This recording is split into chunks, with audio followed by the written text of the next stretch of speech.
to reach out to the operators of the associations, the groups of these people, and to receive from them in very short order their proposal for workplace safety and uh, and bars as well, to be able in the next cycle that we would be able to consider the reopening of these establishments.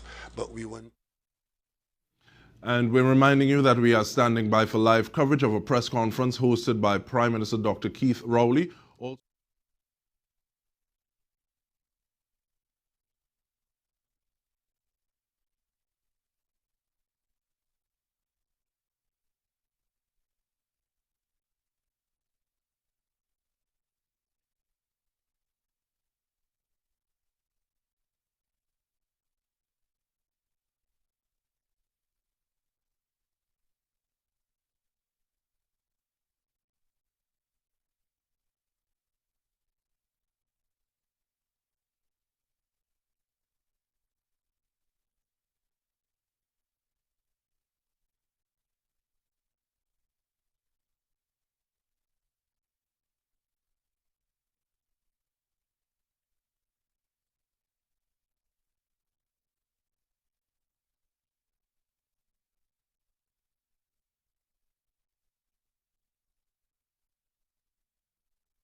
And I thought I was late.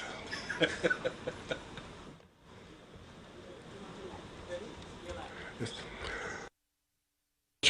Good afternoon, members of the media, members of the viewing and listening public at home and abroad. Thank you all very much for tuning in to our continuation of the management of Trinidad and Tobago's COVID responses. Last time we were here, we made some references to our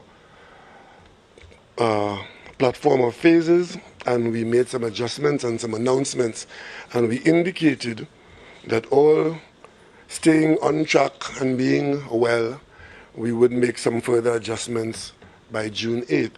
So I would like at this time to ask the Health Department, led by the Minister of Health, to make a short intervention, and then we'll have our doctors give us a longer description, and then you'll come back to me and we'll deal with the adjustments. Thank you very much, Prime Minister, and I will be short. Good afternoon, ladies and gentlemen of the media, colleagues, listening and viewing public.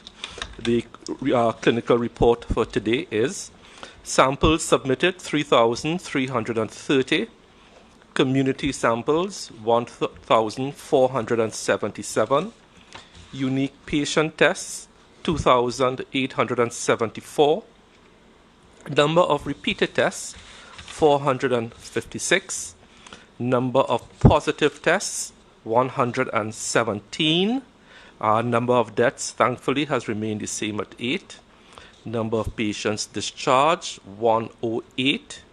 At the home of football, we still have the family of 3, with that one patient who tested positive last week Saturday, and I'm told as of yesterday that patient received their first negative test, so that's some good news there. In the parallel system, we currently have 92 persons, and they are distributed as follows. At the UE DB Penal Campus, 52.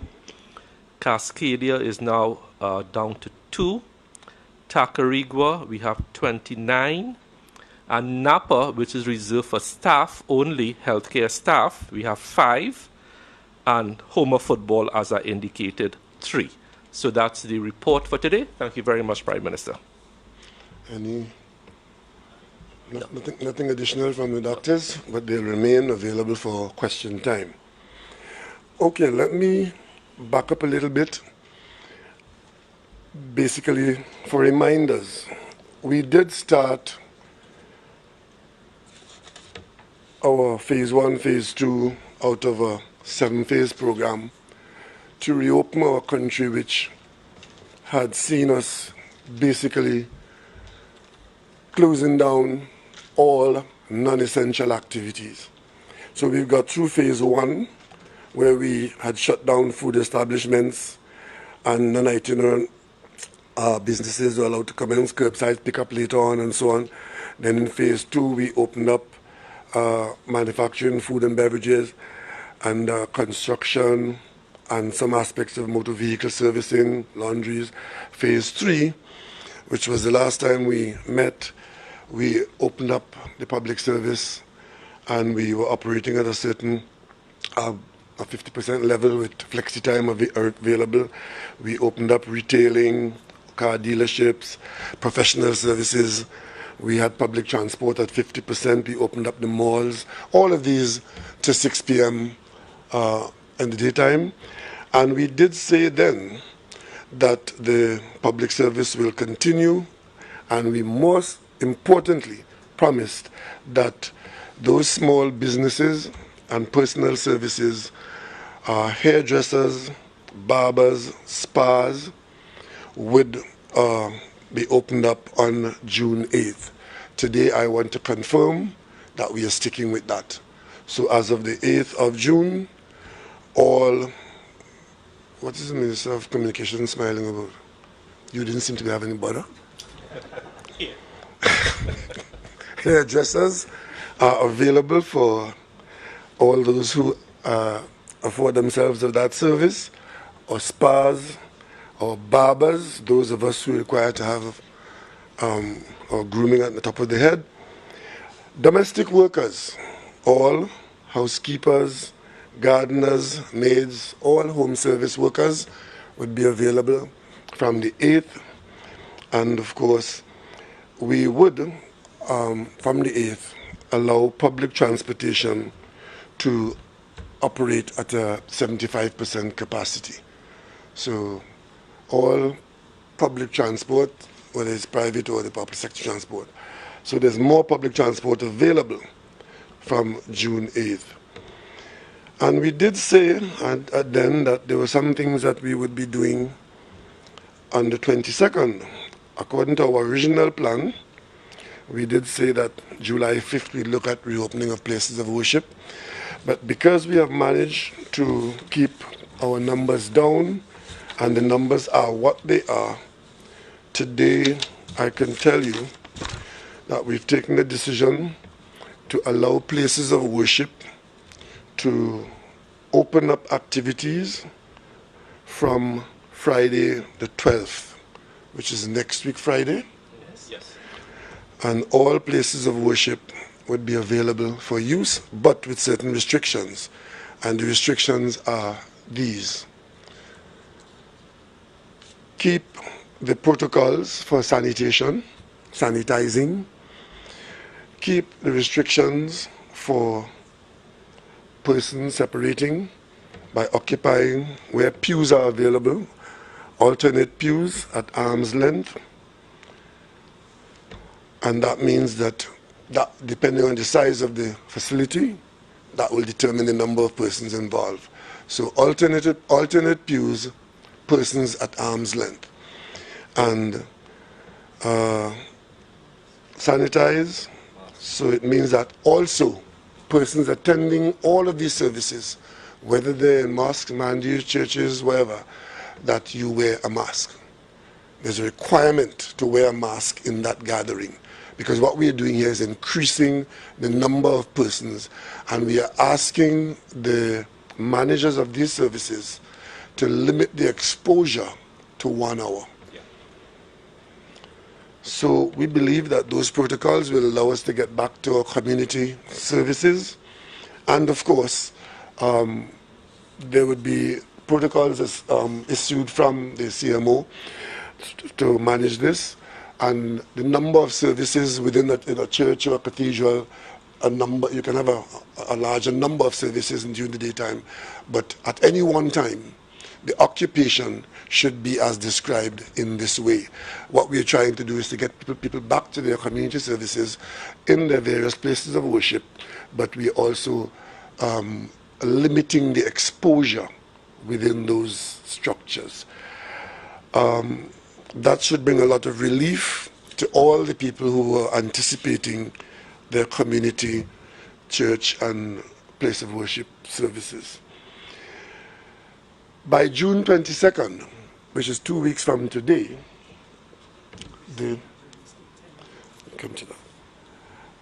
by June 22nd, the public service should get back to normal, reporting for work in a normal way by June 22nd. So between Monday and the 22nd, our public service managers should take all necessary steps to receive and to encourage them to have staff in. So between now and the 22nd, they will continue in the rotation arrangements, and they will do the alternate days and so on. But from the 22nd, all services should be available utilizing all the employees of the public service.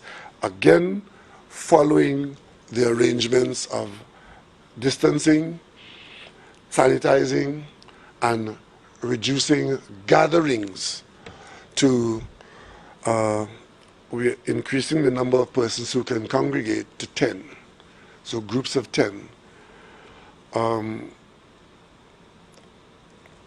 And of course, we're saying that by the 22nd, all public transport should be operating at 100% capacity.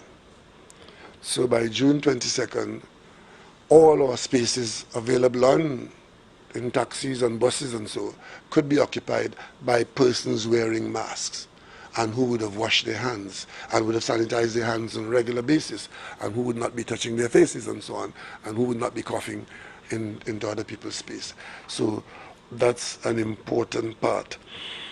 With respect to recreation, we expect that if our numbers continue on the same trajectory as they are now, that by June 20th, we should be able to be reopening our bars, our gyms, our casinos, our cinemas, and have in-house dining at restaurants and have sporting activities taking place.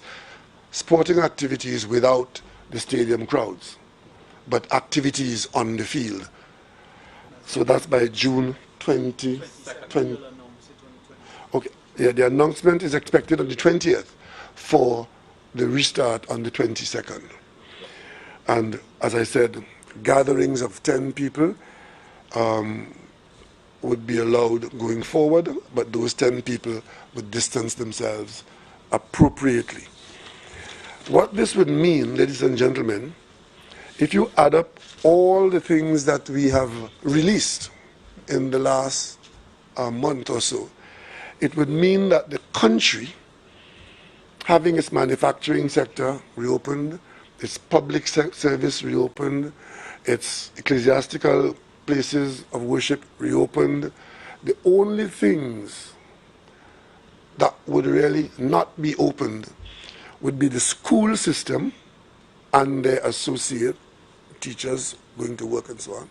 But there will be teachers going out in preparation, and that is allowed. And of course, our borders.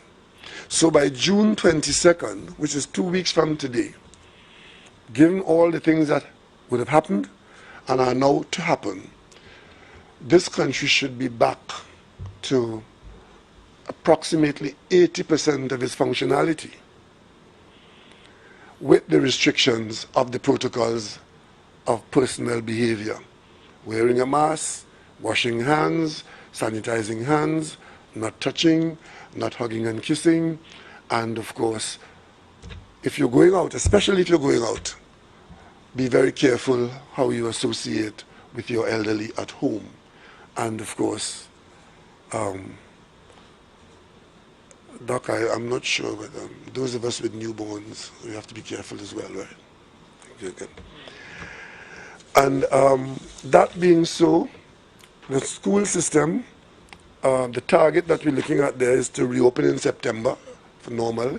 But before the September opening, we have two sets of exams: the external exams, the CXC, CSEC exams, and those have been announced already with a date which seems to, there's some dissatisfaction in some quarters. But you must remember that Trinidad and Tobago is part of a regional body, and that decision taken by CXC is not a government decision. CXC is servicing the region, and what decision has been taken there after discussion is not often, that not every time you'll get unanimity, but the CXC exams have been set, and Trinidad and Tobago should and would participate. The local exam, which is our SEA exam to place our younger children in high school, we expect to announce that during this coming week, because what we have done, we've consulted very widely. We're seeking to get some element of consensus. There's some different views between the parents, the church bodies, the union, and so on. We're trying to get as close as possible to a date that all can work with. We appointed a group to work with these clients and stakeholders to come to a position, and we expect, I expect that I will be advised during this week, and the date should be known. There's a view that the exam should take place in October. There are other views that the exam should take place earlier. We're going to make a decision on that this week. And as soon as that decision is made and accepted by the cabinet, it will be made available, hopefully before the end of the week. As soon as we get as close to consensus as we can on that decision, we let the parents and children know when that SAE exam will take place. And that exam is meant to give us the opportunity to have children get their school places by competition. There's a view that there are 2 months required for the having of the exam and what follows from the writing of the exam. 2 months from, let's say, the end of this coming week would put us into well into August, thereabouts, and therefore the view, some people believe that it should be in October, but then that would have far-reaching consequences. It would mean that the first term would be sacrificed. There's another view that we could get the exam done in time to save that term, so a decision would be made on that this week. Because if the exam can be had earlier to get the children into school by September, if that could be done without too much logistical trauma and impossibilities, we'll see if that is the one that we go with, or whether we stick to some traditional schedule and allow the exam to be take place a bit later, which means that if the exam takes place in October, the new children can't get into high school before January. So that's what we're grappling with at this time, and hopefully we will have a decision one way or the other in the next few days.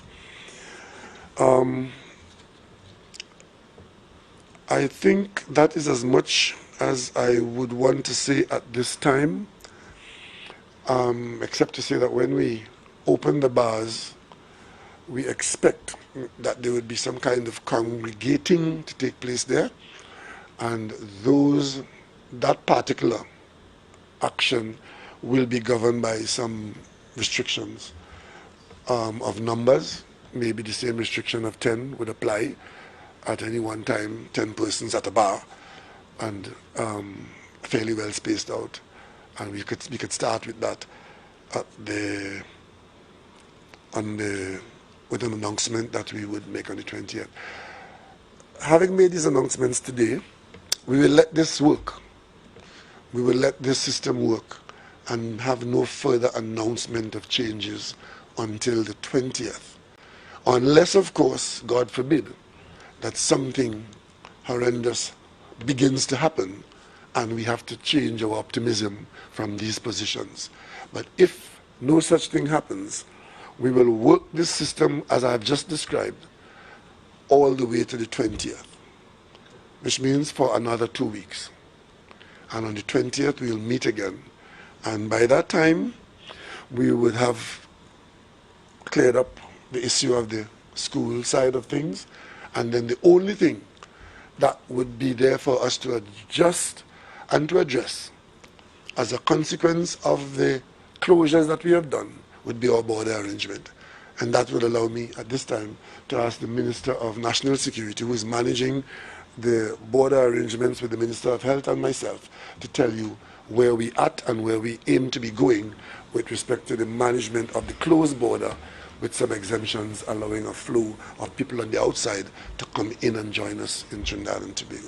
Minister of National Security. Thank you very much, Prime Minister. Good afternoon, Prime Minister, colleagues, members of the media, wider viewing and listening public of Trinidad and Tobago. As you are aware, we've been managing our borders since the 23rd of March of this year, when we closed off our borders to all nationals and non-nationals. You'd have seen us allowing the entrance of groups of persons, nationals, back into Trinidad and Tobago in a manner that allowed us to feed them into our public health system. Just to start off, we are very sympathetic and we have a lot of empathy for all of our nationals who are outside of Trinidad and Tobago. Believe me, we are getting thousands of requests, and I understand the difficulty, we as a government understand the difficulty that each family is facing as they try to get their family member who is outside back in. The things that govern the management of who and how we allow things back in are quite simple. It comes down to numbers and our public health system and what our public health system can control. There are two sides of it. The state quarantine is the policy that we've decided on based on the advice of our public health officials. It's been accepted by us at Cabinet that everyone coming back into Trinidad and Tobago will be put into state quarantine facilities. There's a little bit of leeway that we're now trying to develop, that you may be under state supervision outside of a state quarantine facility, but that is only a limited number. there are two concepts that govern this. One is, God forbid that we suddenly have a surge or a spike and persons come back, there's a reimportation in a group or in groups, and there is a takeoff of positive cases. We have to make sure that the COVID public health care system can manage it. Our hospital beds can manage it. So we're always mindful of that. And then even on the state quarantine, there are limited number of spaces, but as we start to look at increasing those spaces to allow certain persons to pay, and I'll get into that in a short while, we still require the public health officers to do the supervision. So I'm going to take you through what we're facing in the next 7 days. In the next 7 days, we expect to be dealing with somewhere between 600 to 1,000 persons returning to Trinidad and Tobago. You all would recall recently we had the cruise ship workers. So far, we've taken in 87 cruise ship workers. We had 6 initially, 52, and then 29 a few days ago. All of them are currently in state quarantine facilities. There's another set, 19 to come. We have still, you would recall, almost a month ago, we granted approval to persons in Venezuela and Guyana. They're still making their way back. We expect this week 30 from Guyana, 10 to 12 from Guyana, 30 from Venezuela. We have what I think is another success story, and I'd like to thank the Prime Minister for the ability for us to do this. There was a gentleman, a national of ours, an elderly national, who went out to St. Lucia. He was invited by a friend to travel. He is visually impaired, and he has underlying health issues. He got stuck outside of there, and we've been looking for an opportunity to assist him coming back in because he doesn't have the means. We had 5 workers who were in Nevis, and their employer wanted to fly them back. We have managed successfully to negotiate for the owner of that company, the employer of the 5 workers, to send the plane to St. Lucia to pick up this visually impaired gentleman, bring him back, pick up the 5 workers, and to make their way back on Wednesday of this week. We expect that. The employer has gone further and will be one of our first test cases. His 5 workers will be put up in a facility where they will pay for it, one of our hotels, and the state supervision will take place.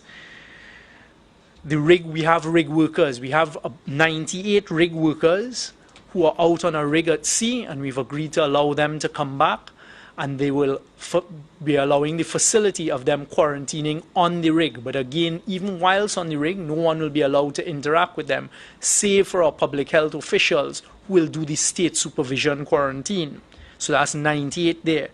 Yesterday, we successfully completed discussions with Royal Caribbean Cruise Line, and we expect between 326 to 360 Royal Caribbean workers who are nationals, Trinidad and Tobago nationals, to return on Friday coming. We have managed to negotiate that the Royal Caribbean, right now they're being put onto a ship in Barbados from all different ships. We've had some nationals come from as far as Europe, and Royal Caribbean will put them all onto one vessel, sail into our waters. The quarantine period will start on Friday. Once they arrive here, the Ministry of Health is preparing teams of doctors to test everyone who arrives on Friday, and then they will be quarantined on the ship. We expect all of them to stay in their cabins. The company has agreed that each cabin will have its own bathroom facilities, so there's no need for interaction, so we can manage the state quarantine. Even in that system, our doctors will be on a daily basis monitoring these 326 to 360 workers, so you can understand the capacity issues. So even though they're not on state quarantine facilities, we are still required through our Ministry of Health personnel to continue quarantining them. So that's 326 to 360 we expect to arrive on Friday. We are finally getting to the point where we will finalize the numbers for the return of our students from UWI, Jamaica, Mona, and Barbados, Cave Hill. I have been in constant contact with the principals from Cave Hill and Mona, and they've been helping us to work out the numbers. Right now, we expect 85 of our nationals from Barbados to return, and last weekend it was 567 Trinidad and Tobago nationals. Today it seems to be around 127. So you see the disparity and how persons are changing their mind as we get closer. We are aiming to do that exercise next week, Saturday, so June 13th. So you have 360 possibly on Friday, and then it could be up to over 300 to 400 on the Saturday.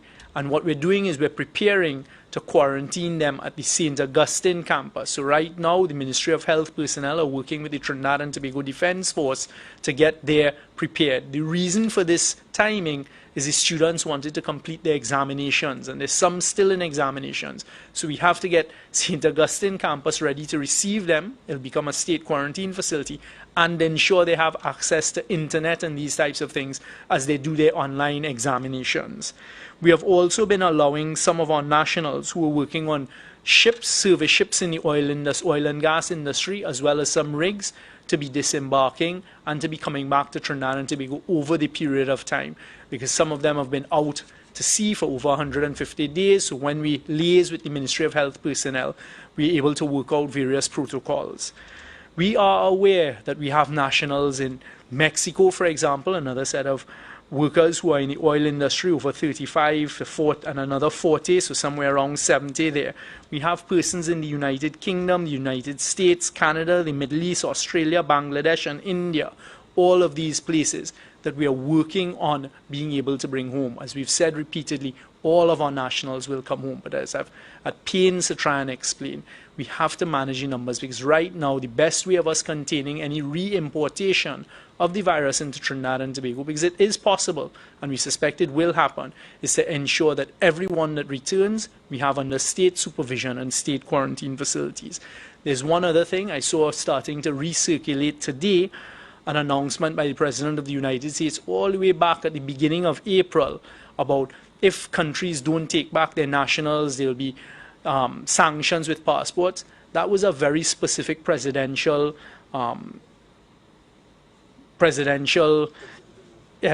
executive order, thank you, Prime Minister, and it is dealing with deportees. So persons, of course, are trying to spin that today to say that if we don't take back our nationals who are in the United States, that we will be sanctioned with our visas. That is not so. That is specific to the deportees. I can say here that in Ministry of National Security, we have been in touch with the United States authorities, and we are working out with them. They intend to deport 25 Trinidad and Tobago nationals sometime in this month of June, and we're working towards that. Right now, Ministry of National Security, along with Ministry of Health, are preparing a specific facility in addition to what we have at Santa Rosa to be able to receive these deportees. So in the immediate, those are the numbers of persons that we expect to come back within the next week. And I am working with the Ministry of Health based on the capacity that the Ministry of Health has to bring our nationals back after consultation and giving the advice to the Honourable Prime Minister and Minister of Health. We will manage everyone back. We just need to get through these two big categories that are going to take us up to over 1,000 at a given point in time. And whilst we're doing that, we will be contacting the various nationals we have all over the globe to try and work out the numbers and how we bring you back to be able to manage you in our state quarantine facilities, and if we can, in supervised facilities being supervised by the Ministry of Health. Thank you very much, Prime Minister. Thank you, Minister Young. Let me just, for clarity, emphasize that the gentleman in St. Lucia who needs assistance and who would be coming in on Wednesday, he would be quarantined at state expense. So the employer of the other four would look after them at the employer's expense, but the gentleman who is being assisted, he will go into a state facility at state expense.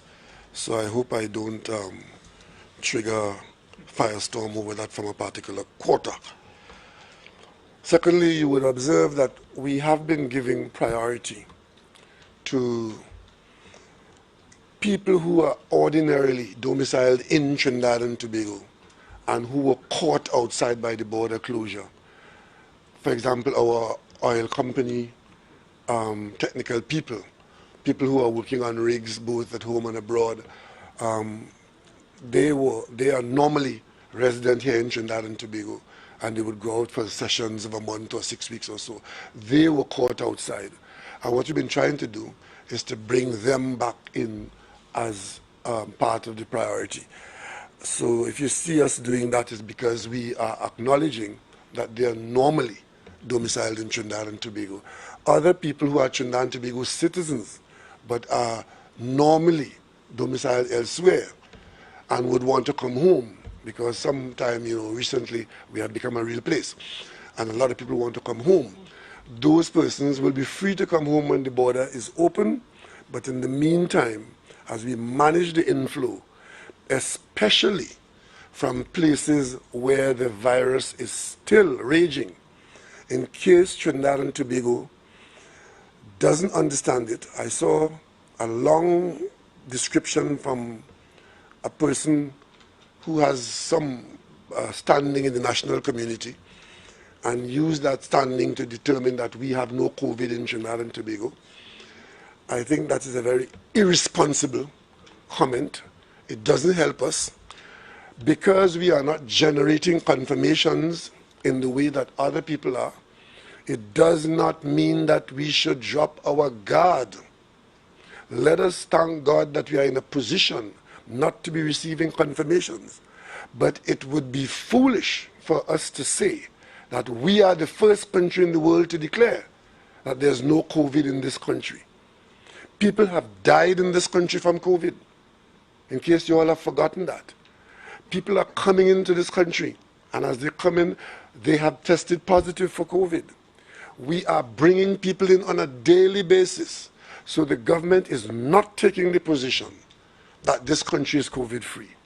What we are saying is that we have been able to manage it in such a way that the instances of confirmations have been low to non-existent in a few days.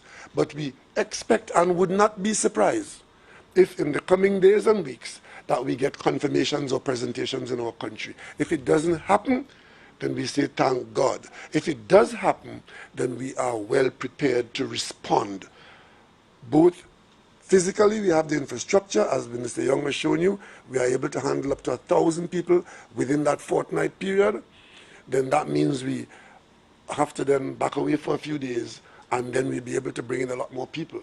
And as we go further down the road, if we have the same kind of infection level, more and more people can come home. And the reason why we are keeping our border closed is not because we want to punish anybody, not because we are stupid, not because we don't have the intellect of those who are advising us to do otherwise, but because right next door to us is one of the largest countries in the Western Hemisphere where the virus is raging and killing thousands of people on a weekly basis.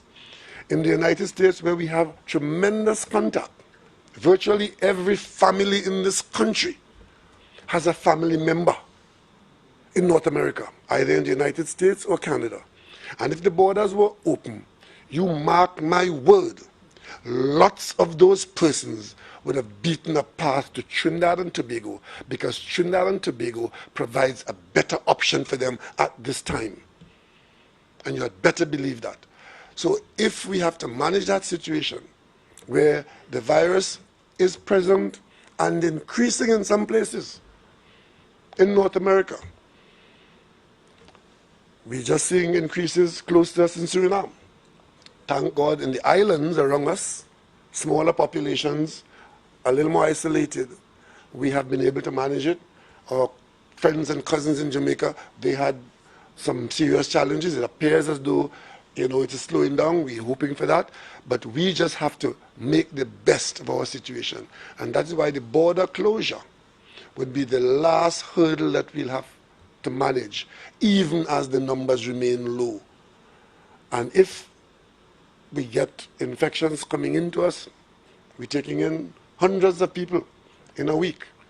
Chances are we might have people who confirm positive when they get here, and then we have to manage that.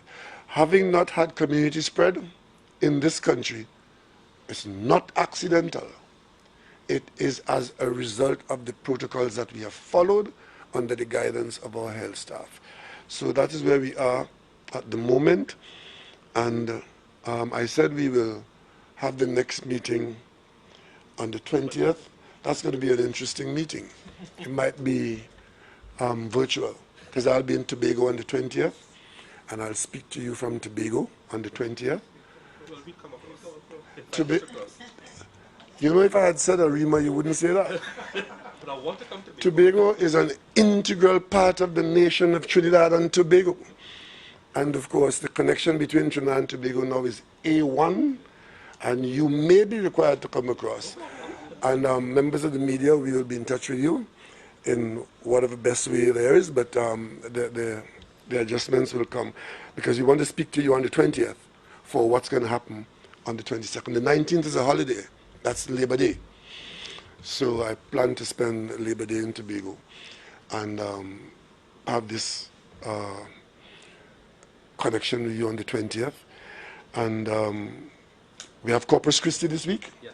And for those of you who would have liked churches to be open, I must tell you that the virtual services are just as stimulating and far more convenient. And if you accept them in the concept of what we have been taught, where 2 or 3 are gathered, 2 or 3, that's all you ask for. Never seen a number say where the thousands are, except they come to be fed. So hopefully we will have a Corpus Christi that's a little different, but we would still maintain it for those of us who observe the Christian calendar as one of those very important days, COVID or no COVID.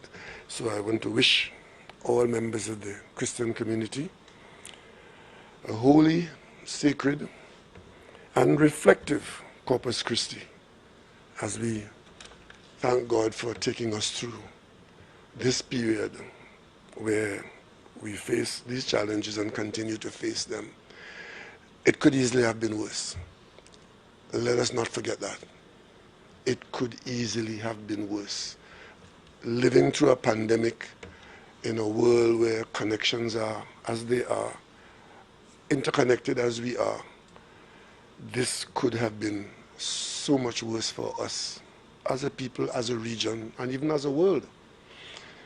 So far, we are having a lot that we can be thankful for, and the people of Trinidad and Tobago must be eternally grateful. And this is as good a time once again for me, on behalf of the grateful citizens of Trinidad and Tobago, to continue to thank our healthcare providers, our healthcare givers, and all those who are involved in healthcare delivery, and those who have gone out to work at all workstations, whether it is in the security services, at the factory floor, or at the fence line. Wherever you are, you come out and let us try to rebuild what has been disrupted by this very dangerous threat.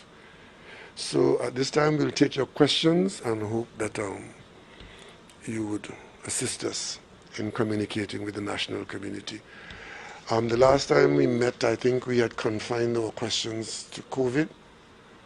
I think today we can have a few more questions, since there are some more interesting developments taking place, and I'm sure the Minister of Health might be in a position to answer a few of your non-COVID questions today. If he can't answer them, he'll pass them on to me, and if I can't answer them, I'll pass them on to the CMO.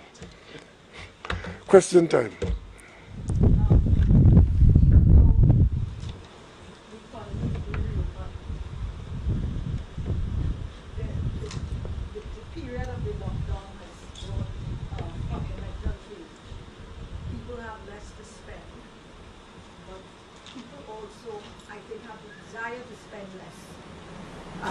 They are basically reordering their priorities in terms of spending.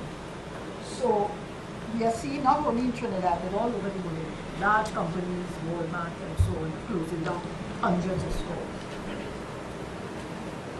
In Trinidad, some companies we've seen in today's papers,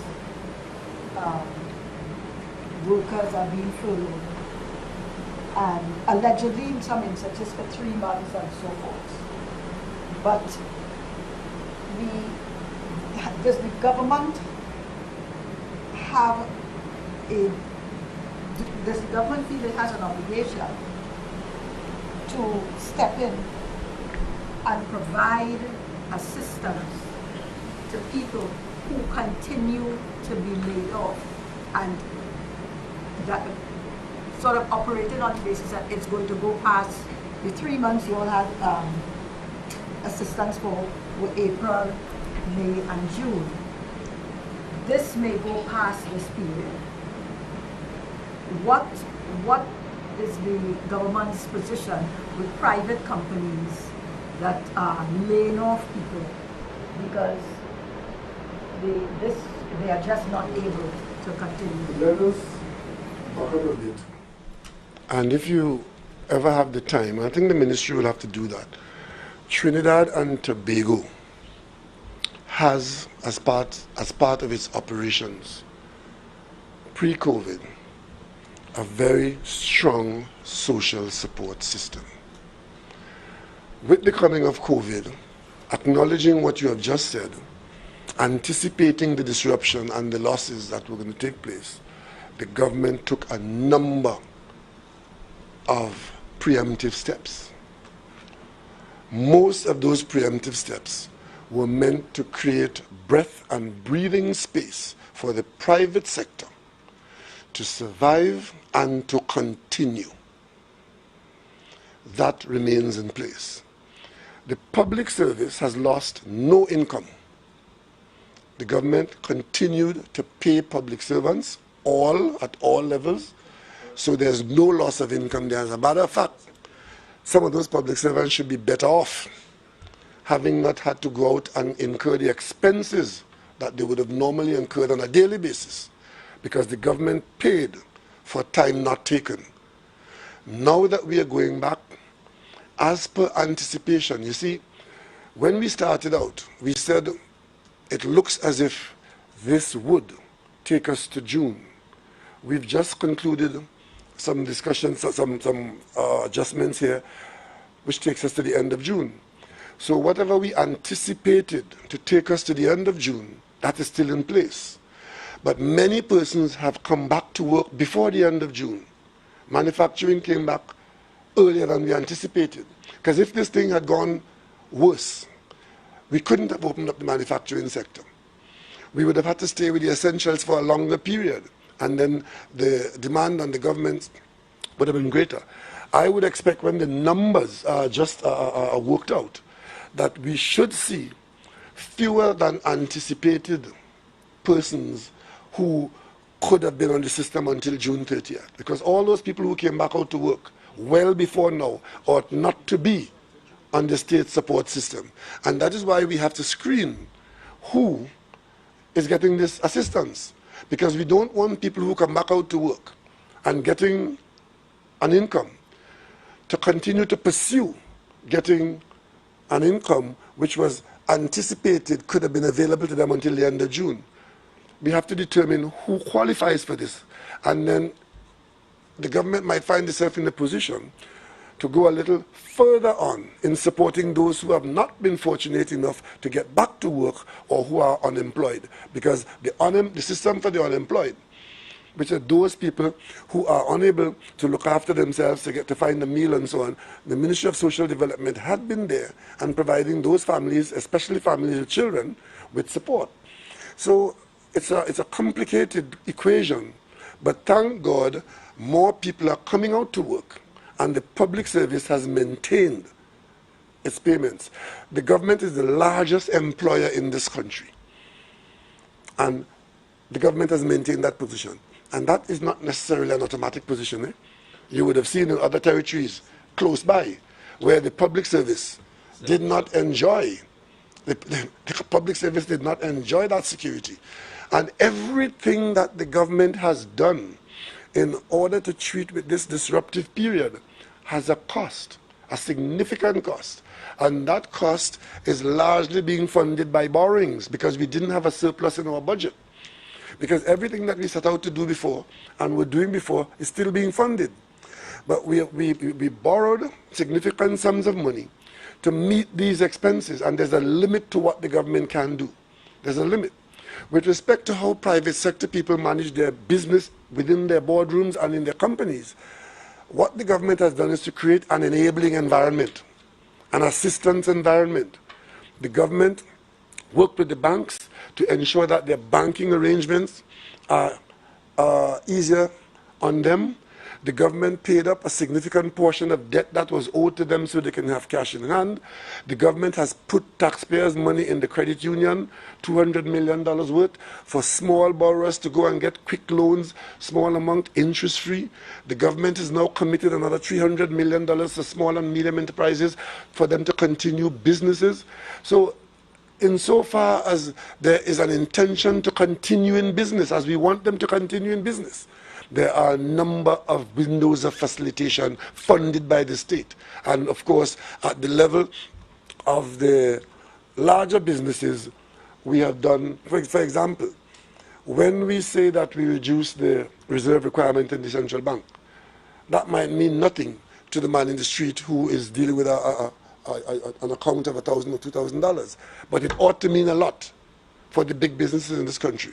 Because what we have done there is to make more money available on better terms.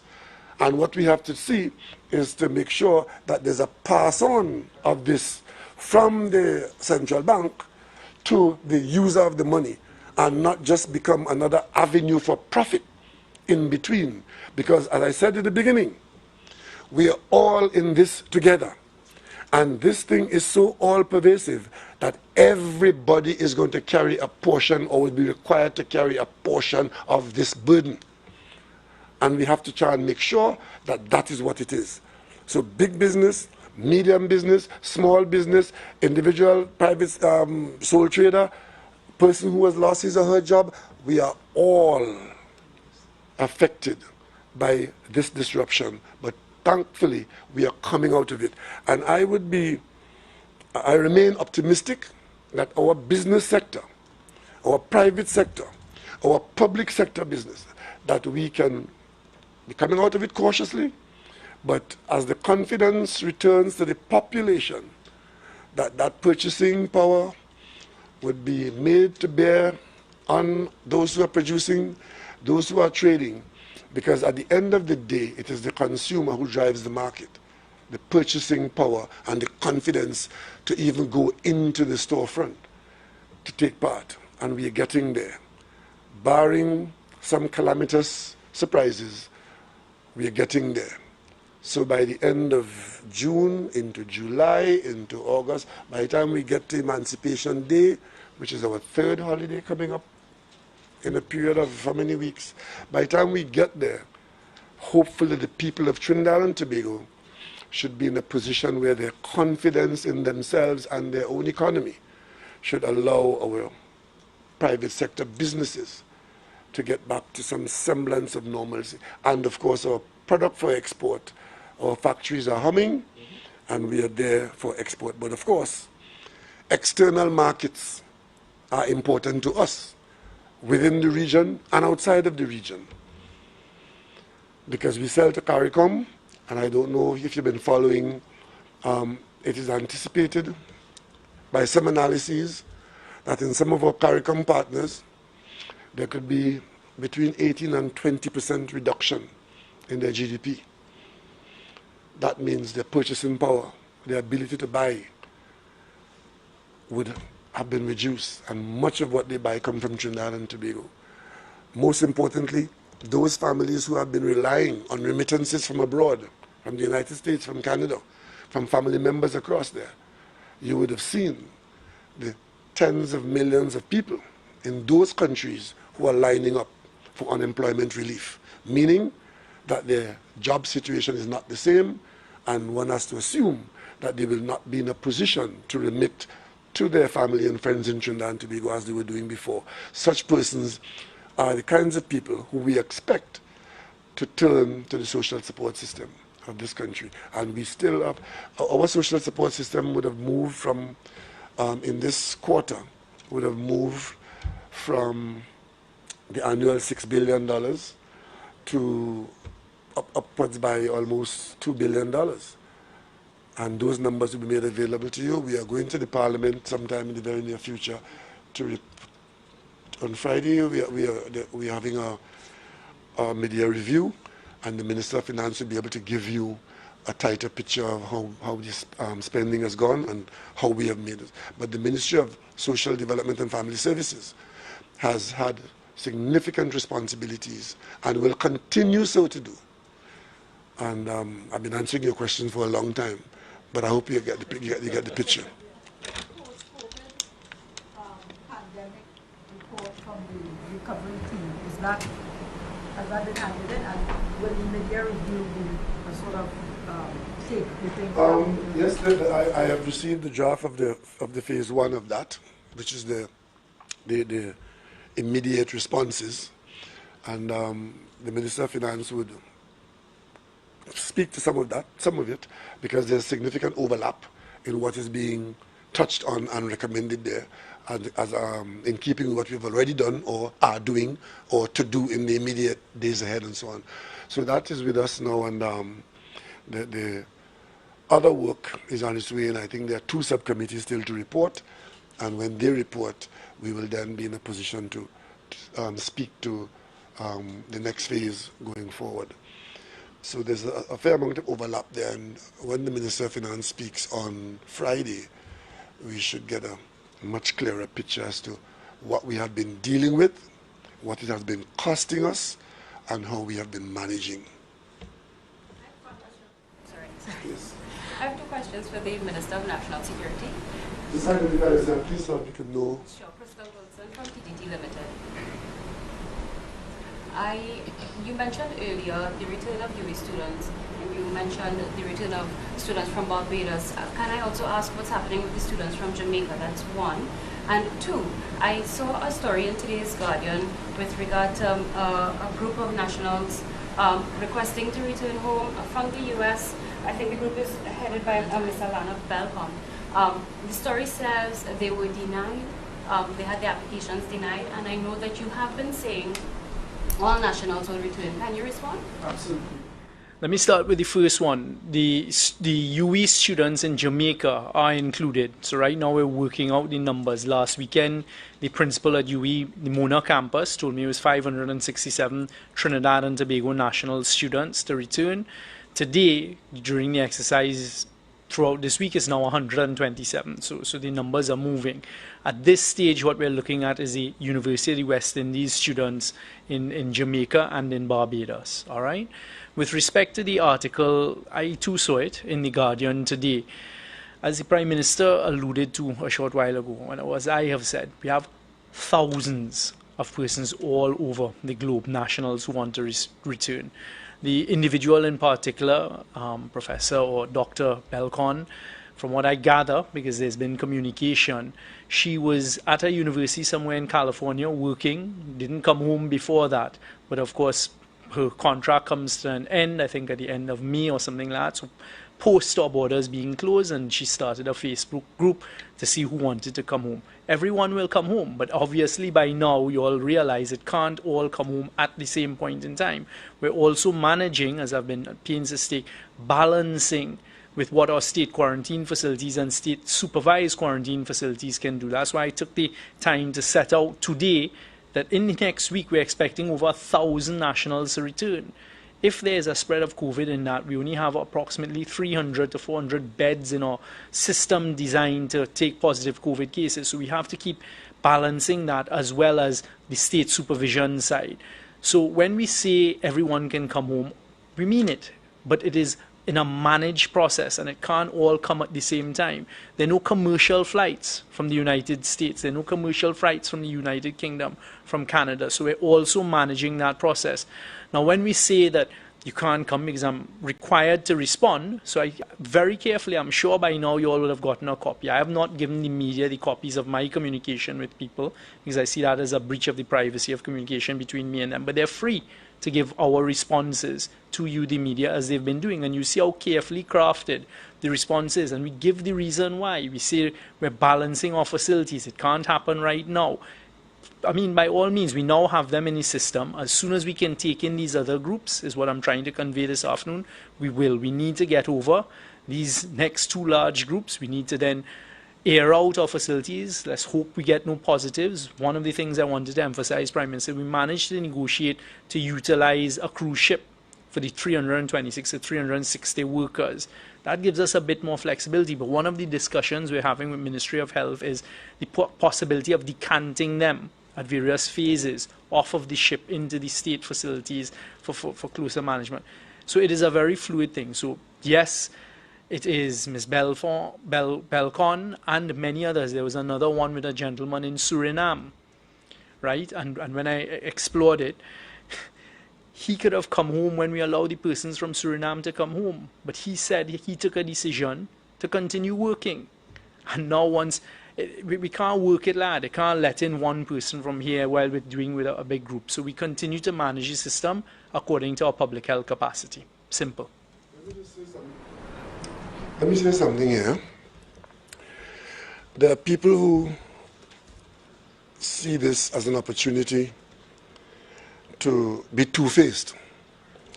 In one breath, they're calling for action opposite to what the government is doing.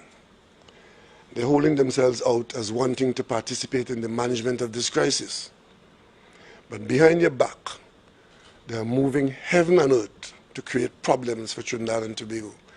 There's one particular member of parliament who has legal training of some sort and jumps out here publicly calling for all kinds of cooperation with the government.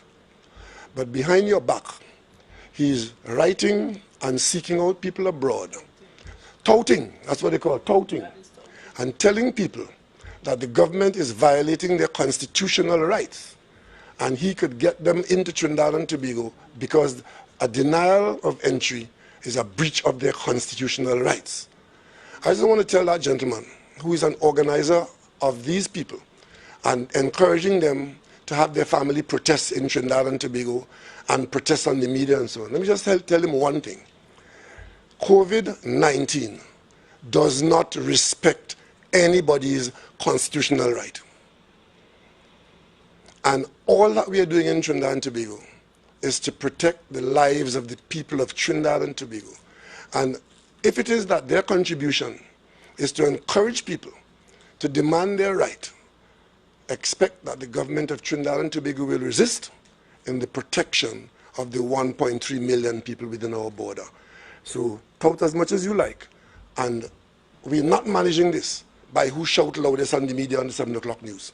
That's not how it is being managed. By now you would have gathered how the government is going about this in a careful, calm, and deliberate way, all meant to give the opportunity for exemptions to be granted, which we said from day one, exemptions, but we are going to preserve our border because common sense tells us to separate ourselves from the raging virus wherever it is. And coming out of North America now, even from a village somewhere in Kentucky, we have to treat you in a particular way because the United States, I think, probably has the highest level of infection going on, not ended, going on right now. My job has been to monitor this.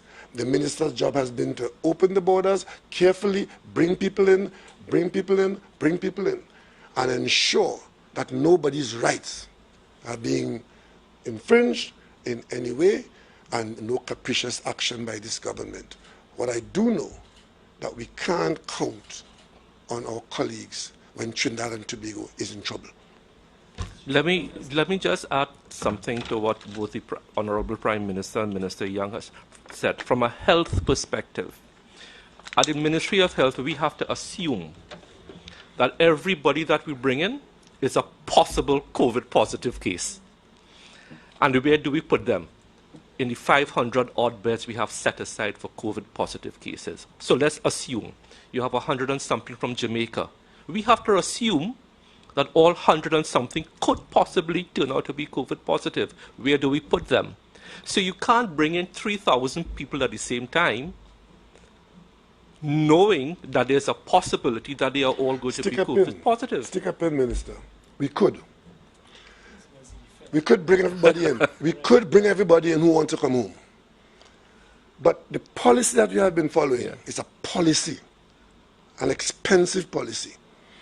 The government of Trinidad and Tobago took the position that we'll bring you in and quarantine you in such a way that we can guarantee that you are quarantined. That is a cost to the taxpayer. But that cost is a fraction of the cost of us telling you, come in, go home and be quarantined at home, run free. And then if we had done that, or if we do that, and then we end up with a level of infection Correct. that is much higher, where the lockdown would have been longer and more severe, then that is another cost. You would have seen one gentleman came in here from Florida, was COVID positive, run around Trinidad for a few days. And what was the effect of that? We had to close down bank, we had to close down half, but some of you in the media were exposed and the public was exposed to one individual running around here. Just picture a situation where we had said, yes, okay, come on home if you want to come home. And when you come home, you go and quarantine yourself in Mason Hall, in wherever you live. And then Trinidad and Tobago would have had the kind of investment that we would have regretted. Had we done that, the result would have been different. It has nothing to do with climate and weather, as some people tell you. It has to do with how we have managed it. It was managed at a cost, and we will continue so to do because it has worked for us. And all this encouragement to open the border and let people come back home and run riot around us, that is what they want. That's what they're asking us to do.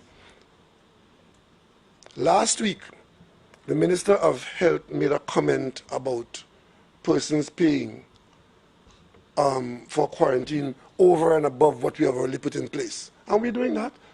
Some people are able to do that. If you want further assistance and you are able to do that, but we maintain the public system.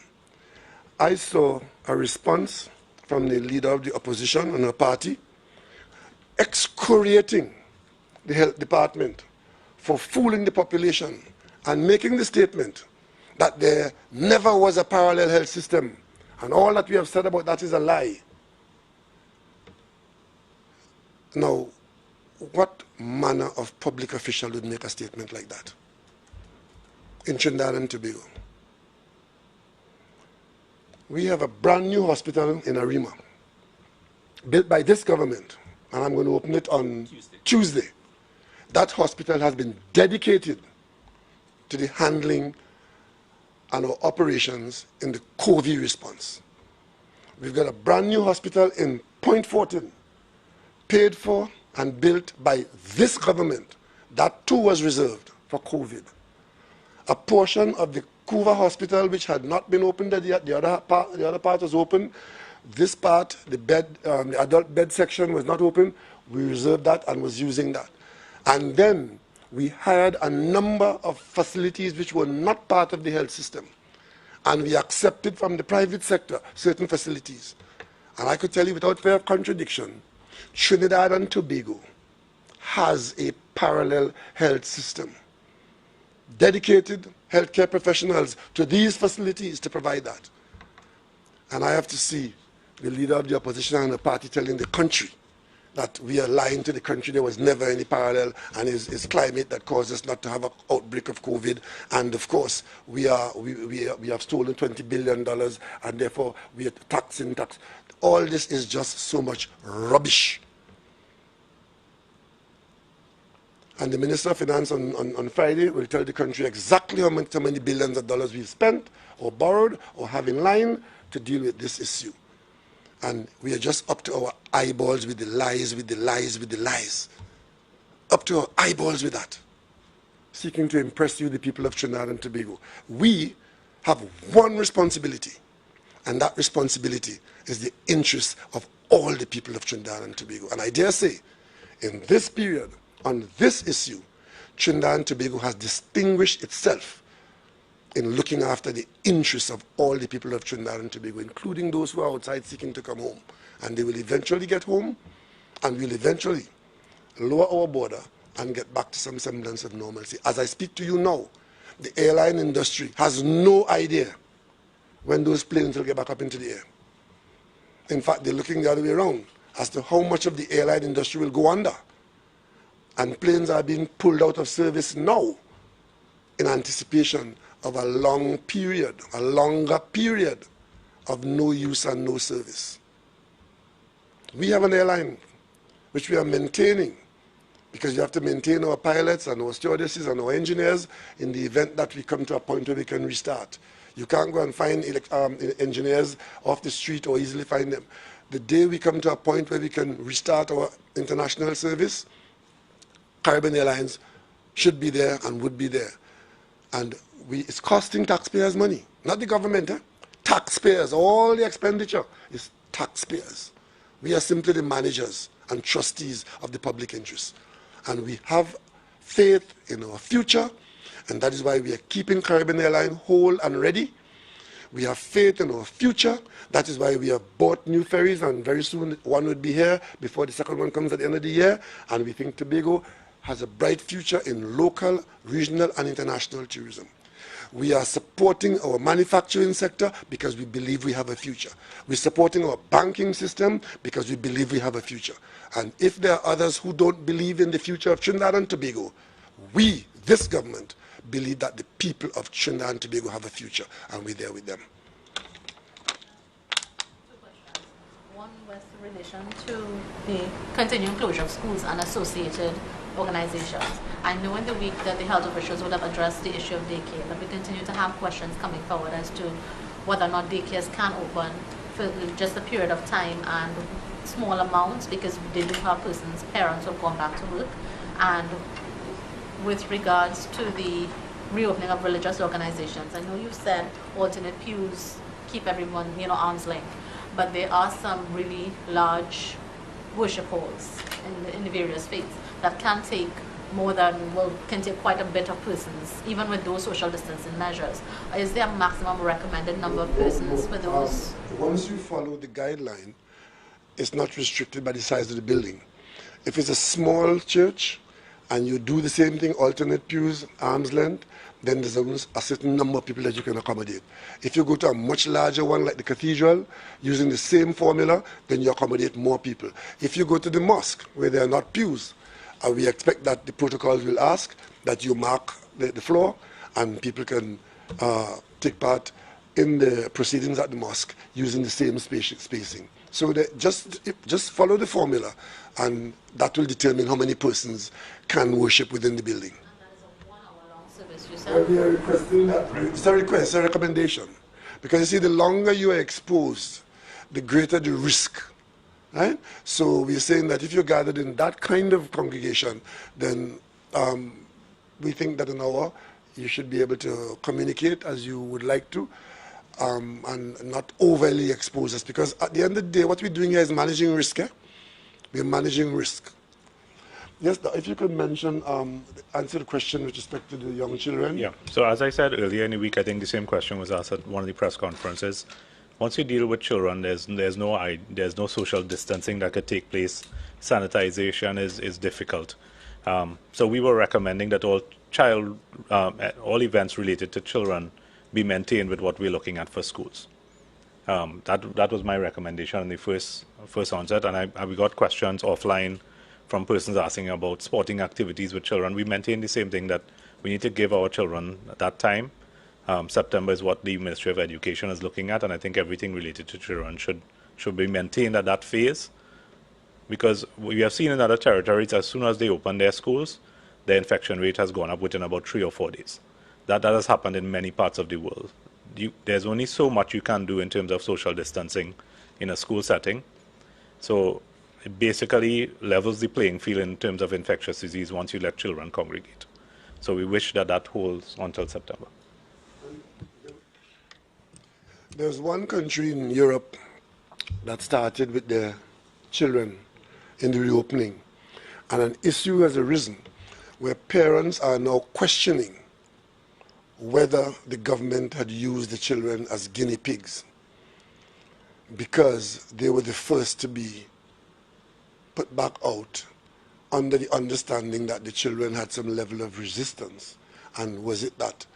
In fact, some parents refused to send their children to school because it was a trial and error situation. And we know in Trinidad and Tobago it wouldn't take long.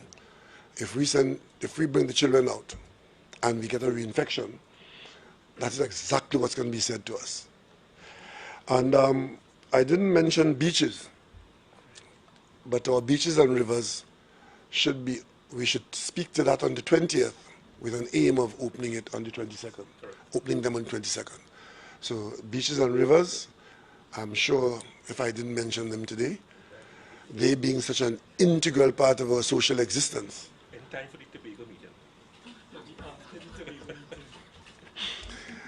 Yeah, we should be able to go back to those places of recreation by the 22nd. Another 2 weeks, and our beaches and rivers should be opened up again in the context of our spatial responses.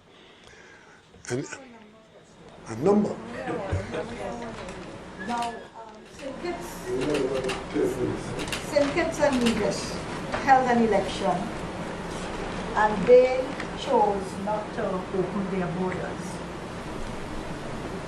Today, I think it's in today's papers, the opposition leader has signaled that if there is any calling of an election before the opening of the borders, she will challenge this in court.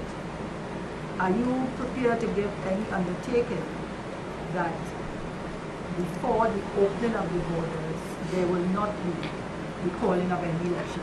And also, what is the situation with political campaigning, which you didn't mention in all of this? What is the situation with that between now and the 22nd? When can that Start, commence. All I can say to that is that Trinidad and Tobago has a responsible government, and that government observes the law, and the supreme law in this country is the Constitution. The Constitution determines how and when an election could be called, and it has nothing to do with the foibles of any opposition leader. Secondly, our decisions with respect to our health, as inscribed in our protection granted by the Public Health Ordinance, is the law of Trinidad and Tobago.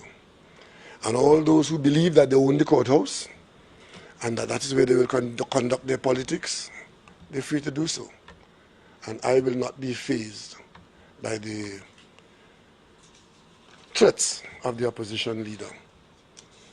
If she had anything useful to say, she would have said it. And the fact that she is so obsessed with elections should tell this country all the country needs to know. We are obsessed by other things, election not being the number one priority. The number one priority in this country is to ensure that we minimize our exposure and our disruption by a virus in a pandemic. And if she knows there's a law that says that in a pandemic you have no elections, I thought I heard her calling for the election. Well, the opening of the border is a matter for the government of Trinidad and Tobago. And if she so wants the border open, I know why she wants the border open. I guess if the border is open, her members can come back home as they should. I could see her wanting her members to come back home. But that is not the basis on which we conduct the health care issues of Trinidad and Tobago. Wanting an itinerant member to come home is not sufficient reason to open our border. The border is closed for a reason, and its opening, partially or in total, would be a public health issue and not an election issue.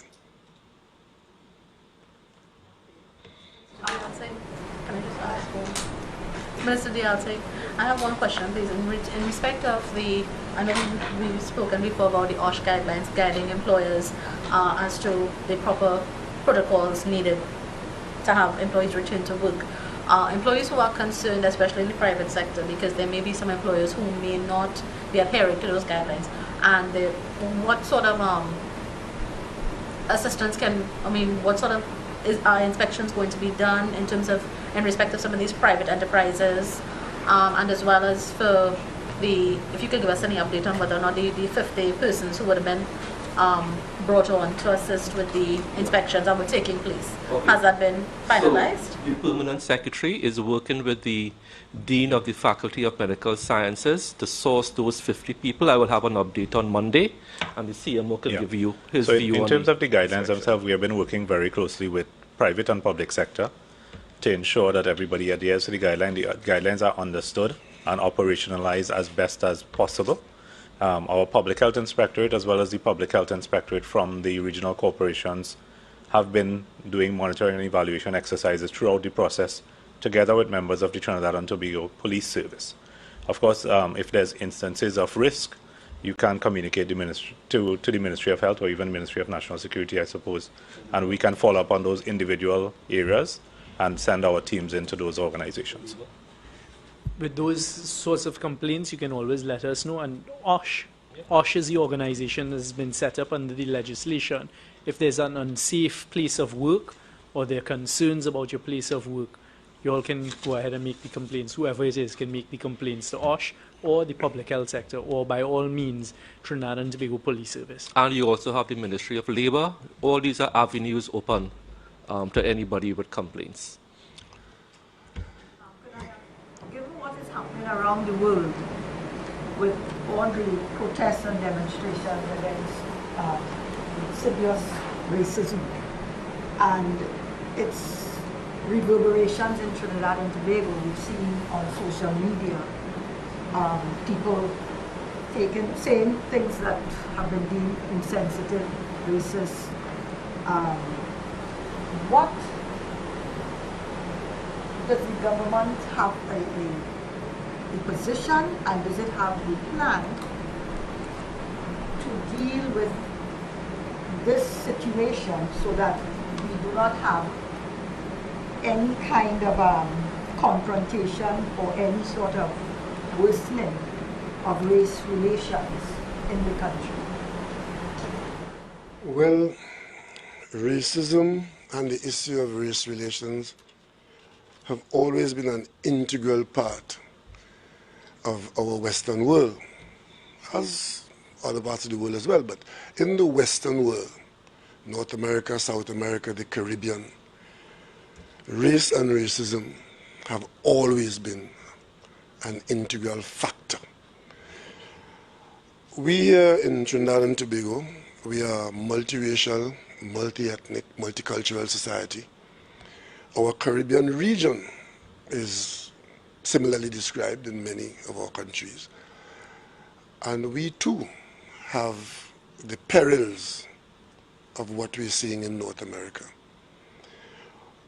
What we have done over the years is to acknowledge people striving to get away from the horrors of racism and to subscribe to a higher calling and better angels, accepting that we are all God's people and we are all born with inherent rights. But the fact of the matter is that those rights have to be fought for on a continuous basis. For like a garden with weeds with deep roots, even as you mow the weeds, every so often, there's a regrowth. And if the mowing does not take place, the new shoots can appear and can prevail in the garden. And Trinidad and Tobago ought not to see itself or distance itself from what is happening outside of Trinidad and Tobago on this matter, because like it was in 1970, when the Black Power movement started at Sir George Williams University, Trinidad and Tobago citizens at Sir George Williams University, it's the same issue of racism, where the conversation found its way into the pavements of Port of Spain and the corridors at UWI, and our young people took to the streets. And the next thing you know, by April of 1970, the government of Trinidad and Tobago had to respond, and respond in a way that it had never been called upon to respond before. And that marked that particular period, January 1970 to April 1970, was a period similar. The fear that we have today is that there seems to be a new normal that is developing, where the higher values that we thought we were ascribing to and the gains that we were making could be so easily lost. And here in Trinidad and Tobago, we too have our issues of racism. And this is a time when we should follow the entreaties of our elders, where when your brother's house is on fire, you wet yours. Or if you see your brother's beard on fire, wet yours. There's a lot to be learned from what's happening outside, not just in the United States, but in other communities who are reacting to what is happening elsewhere. Fortunately, we have made sufficient progress, I believe, to bolster us and protect us from the most vulgar of what we are seeing on the outside today. But let us not for 1 minute believe that we are insulated from that, or it doesn't apply to us. I've seen comments from persons who express themselves saying that it's nonsense and we don't have to look at that because all of we is one. That might be true in some quarters, in some thought processes. But Trinidad and Tobago, we too have lessons to learn. Thank you very much for coming, and I hope that I'll be able to talk to you from sunny, thriving Tobago on June 20th. And on behalf of all those in Tobago who rely on Trinidad and Tobago visitors, Tobago is open for business. And whenever I'm in Tobago, I observe that my blood pressure is significantly lower.